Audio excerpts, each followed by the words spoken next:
第三步，穩定情緒，先處理心情，後處理事情。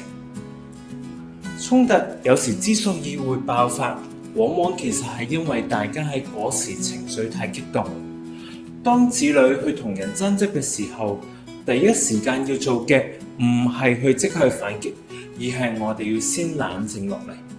我哋可以教佢做一啲深呼吸、倒數嘅方法，甚至可能暫時離開現場，避免情緒升級。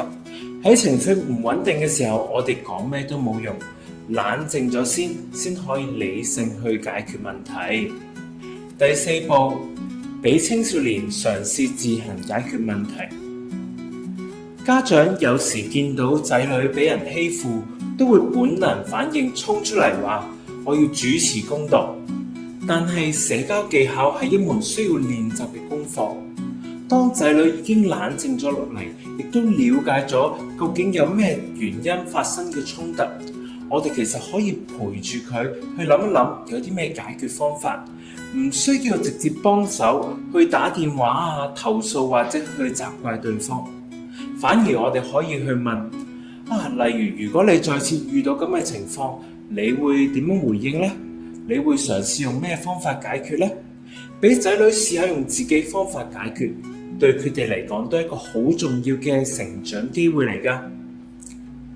最後，每一個青少年嘅成長難免都會遇到呢啲嘅社交逆境，但呢啲衝突未必一定係壞事。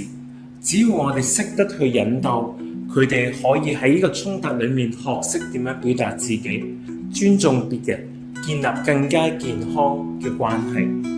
我哋唔需要每次都出手去解決，但係我哋去了解啊、引導啊、陪伴，其實會成為仔女最重要嘅力量。